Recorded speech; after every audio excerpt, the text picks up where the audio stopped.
Olha, nós temos mais um assunto para você que nos acompanha sempre aqui no Jornal da Record News. São assuntos da atualidade e que muitas vezes estão fora do noticiário do dia a dia, mas dizem respeito à nossa vida, à maneira pela qual a gente vive, que a gente se relaciona, que a gente trabalha.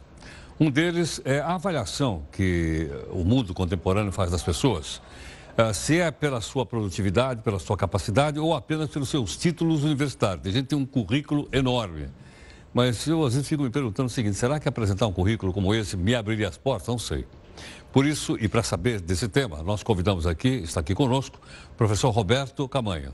Professor Camanho é professor da Escola Superior de Propaganda e Marketing e está aqui conosco. Roberto, obrigado pela gentileza. Bem-vindo aqui no Jornal mais uma vez. Muito obrigado. Fica à vontade. Obrigado, Gerardo. Roberto, com essas mudanças todas, né? E dessas avaliações todas que se faz do mundo contemporâneo, é suficiente a pessoa apresentar os seus títulos universitários para que ela seja reconhecida, ter um salário maior, uma posição maior dentro de uma determinada corporação? Hoje, com a crise que a gente está tendo, não. As coisas estão tomando outro rumo. Por exemplo, muitos executivos que acabaram sendo dispensados e estão no mercado procuram se encaixar no que eles eram no passado. E na verdade, existe a crença de que o título... Eu sou engenheiro mecânico, por exemplo, no meu caso, né? Sou engenheiro mecânico. Esse título é o que vai me levar em todos os lugares. Se eu não achar engenheiro mecânico, eu não trabalho mais em lugar nenhum. Na verdade, o que está acontecendo no mercado hoje é, na minha história como engenheiro mecânico, eu fiz uma série de trabalhos que me permitem trabalhar como gestor de projetos, um gestor financeiro, um gestor de RH, numa pequena e média empresa, talvez não numa grande, mas eu acho que a gente tem que se adequar a uma nova realidade e entender uma coisa importante. Nós somos mais que o nosso currículo. O que eu quero dizer com isso? A nossa capacidade é maior do que o nosso currículo, é isso? Exatamente. É porque na evolução histórica até hoje, o que aconteceu conosco? Eu, por exemplo, fiz engenharia mecânica de uma família que tinha um médico, um advogado e um engenheiro. Então, eu acreditei o resto da vida que quando eu terminei a faculdade ia ser engenheiro. Na verdade, ao longo da vida, fui tendo uma série de oportunidades que não me levaram ao rumo da engenharia. Eu fui professor de uma escola de engenharia, fui vice-diretor, e aí fui para a área de consultoria em automação e fui por outros caminhos. Hoje, o que eu vejo, pessoas que estão saindo das empresas pela crise toda, procurando se encaixar com o título que ele era. Por exemplo... Ou seja, que ele tinha há 10 anos atrás. Há 10 anos atrás. Ou há 15 anos. E passou a vida inteira. Tá. Um exemplo que aconteceu comigo, um colega de turma que me ligou, mesma faixa etária, e falou, olha, eu sou gerente de manutenção de empresas do setor alimentício há 20 anos. E eu estou procurando emprego nesse setor, nessas condições. O que acontece? Ele não acha mais, com 60 anos, emprego de manutenção na indústria alimentícia com o salário que ele tinha. Por outro lado, ele desenvolveu uma série de competências ao longo da vida, como um gestor de projetos, gestor de pessoas, planejamento estratégico, não é? Que ele pode pegar essas competências, mudar o título do currículo dele e ser um produto mais interessante para o mercado. E aí até escrevi um artigo, você é mais que o seu currículo. Com o objetivo do quê? De abrir para as pessoas que você tem capacidades intrínsecas à sua vivência, que é muito mais ampla do que o seu título. Que não estão necessariamente lá no seu currículo. Que não estão necessariamente... Isso seria necessário uma entrevista pessoal para que você pudesse dizer, olha, eu sou formado em engenharia mecânica, mas eu conheço administração, eu conheço marketing, eu conheço gestão de pessoas, enfim, coisas que estão correlatas. Genial sua pergunta, porque é o seguinte, você tem que se desancorar, você tem que tirar a tua crença de lado, e você só tira quando alguém de fora te mostra quem você é, mais do que você. Por exemplo, no caso desse meu amigo, eu falei, olha, vamos fazer o seguinte, descreva o seu currículo com as características que nós conversamos, não é? Ele descreveu, e no meio, em negrito, ele colocou gerente de manutenção. Eu falei... Deixa de ter essa preocupação, porque você está descaracterizando um produto que você é muito mais amplo que isso. Vamos modificar e vamos tirar isso. E aí, tiramos.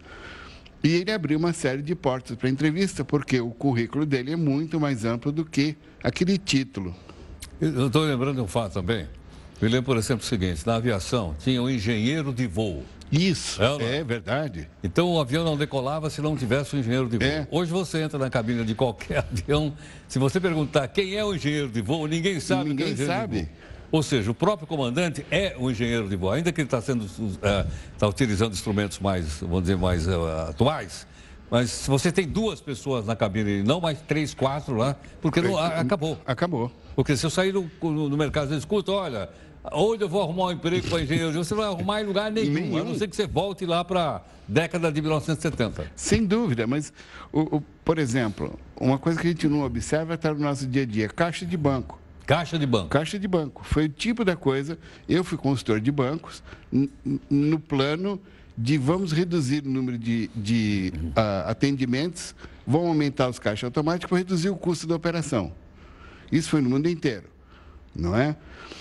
Consequentemente, tem jovens que estão no mercado assistindo a gente que nunca foram num caixa de banco, porque eles usaram o caixa automático, viram os pais utilizar o caixa automático, por exemplo, tem filho de 30 anos que aconteceu isso, e, na verdade, usa agora todo o sistema eletrônico e está indo para o Bitcoin, que nem usa banco. Não entendo. Não é?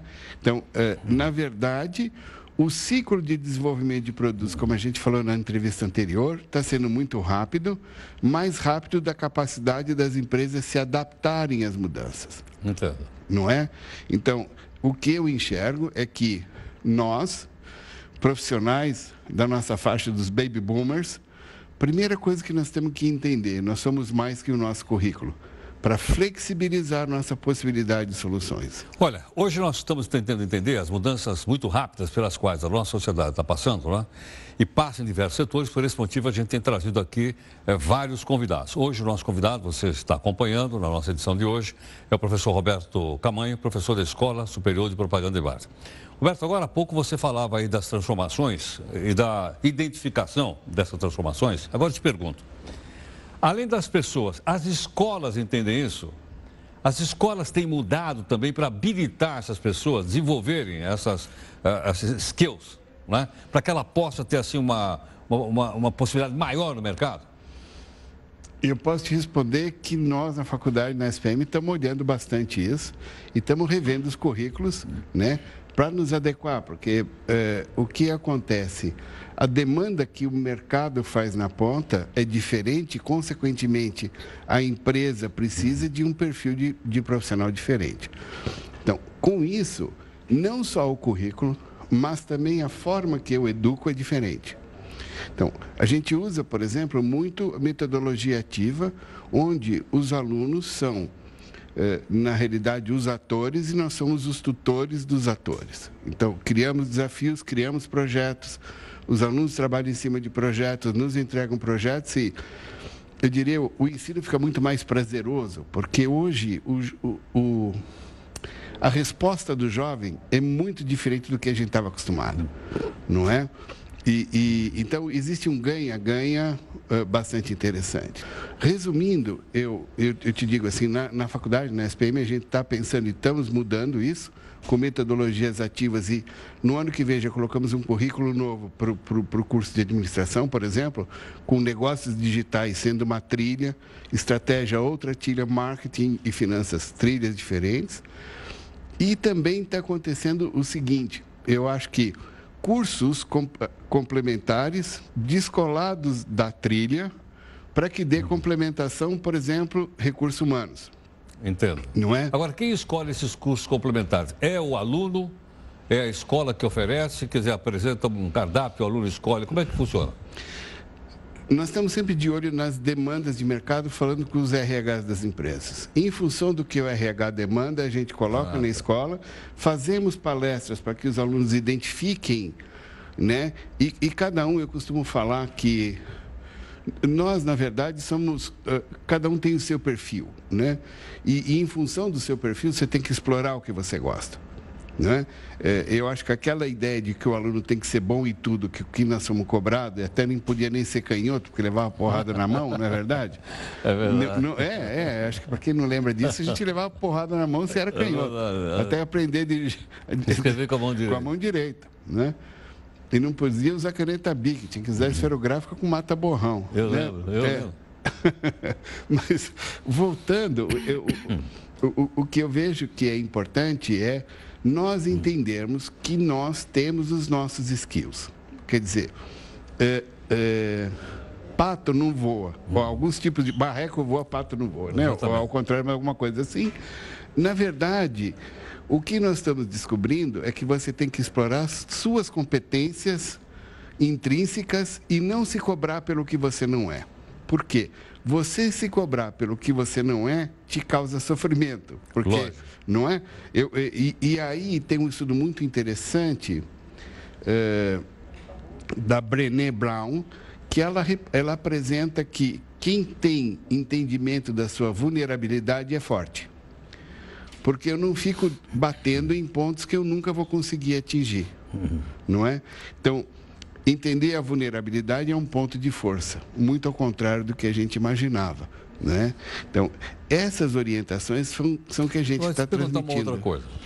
Obviamente, hoje você tem uma quantidade maior de tecnologias, né, e de instrumentos tecnológicos para que as pessoas procurem se relacionar melhor com a sociedade que vive e até conhecê-la melhor.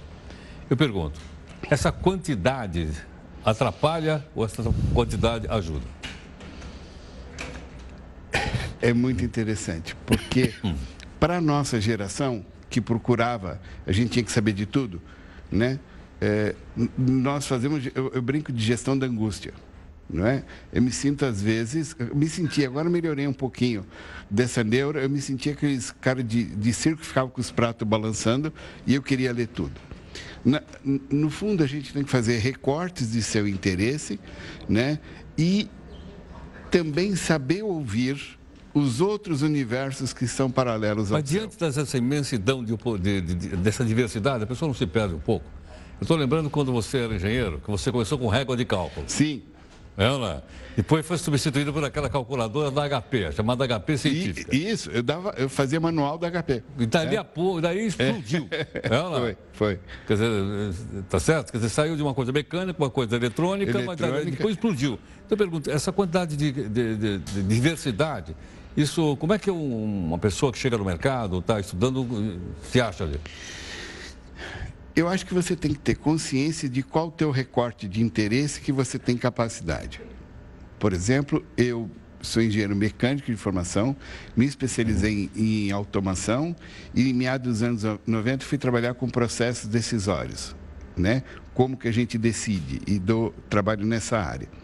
Então, a minha área de estudo é processos decisórios, eu procuro entender como as pessoas trabalham, procuro ver o que rodeia essa área, por exemplo, recursos humanos, neurociência, neuromarketing, estratégia empresarial, e fico atento para escutar biotecnologia, nanotecnologia, como assim, complemento da minha base de conhecimento. Mas eu não me cobro mais, como me cobrava no passado, né? Por entender tudo isso, dessa necessidade. Porque você tem foco, é isso? Eu tenho foco, exato. Então, qualquer um de nós tem que ter foco. Tem que ter foco. Essas outras coisas são complementares. Exato, são complementares, porque isso é um limite da nossa capacidade humana, que é clara, mas tem coisas interessantes para a gente entender, que são o seguinte. Primeiro, nós conseguimos administrar ao mesmo tempo, no máximo 9 informações, não é? Todo mundo já fez sua lista de pendência, não é? Quando chega na quinta, você ainda vê as 5. Na sexta, a primeira já foi. Na sétima, já foi mais. Na nona, você não lembra mais nada. Por isso que a gente sempre fala, objetivos estratégicos, tenha 5. Metas, tenha 5. Todo mundo lembra, todo mundo fala. Por que telefone a gente faz tá? Para poder memorizar. Sim, sem dúvida. Ninguém fecha o olho e vê 9 dígitos do SIC na cabeça. Não consegue. Se conseguir, vai se ver nos 30 ou coisa semelhante e vai ganhar bom dinheiro. Não é? Então, na verdade, são capacidades cognitivas que nós temos e que nós temos que aceitar absorver e conviver com ela. Então, posso entender que, além então do foco, eu tenho mais cinco complementares, é isso ou não? Mais uns 3 complementares. Mais uns quatro complementares. 4 complementares. O foco mais 4. São Mais 5, 4, é. Quer dizer, Né? é mais produtivo. É realista. Então, é mais realista. É realista. Tá. Porque nós estamos numa fase de mudança que é o seguinte. Até há pouco tempo, todo mundo, você consegue, você é poderoso, você... Não é? Eu brinco, eu nunca vou ser jockey. Eu sei que eu não vou ser jockey. Se falar, você tem uma grande oportunidade de ser jockey, do meu tamanho, do meu peso, não vou ser jockey, só se for de camelo ou de trator. Não é? É uma questão Por que de eu vou insistir nisso? Por que eu vou insistir nisso? Porque meu pai queria... Exato, exato. Não é? E uma outra coisa que eu acho importante que a gente conversou é o aspecto do orgulho. Se eu sou engenheiro e tenho possibilidade de trabalhar como planejamento de marketing, estou indo bem, eu não preciso me cobrar de ser engenheiro, porque eu descobri... deixei de ser engenheiro. Deixei de ser engenheiro. Como você falou agora há pouco, é o bom orgulho. É o orgulho, o orgulho eu aprendi, na realidade, com meus filhos, né? Que o orgulho é que nem colesterol, tem o bom e o ruim, né? O bom, né, é aquele que fala, puxa, que orgulho que eu tenho de estar aqui com o meu professor de história do cursinho, que foi você, né? E o ruim imagina se eu vou fazer tal coisa, não vou permitir ser um gestor de marketing se eu sou engenheiro. Com o meu título todo que eu tinha. Exato. Roberto, quem deu aula aqui é você hoje. Muito obrigado. Muito prazer imenso, é imenso. Muito obrigado. Muito obrigado.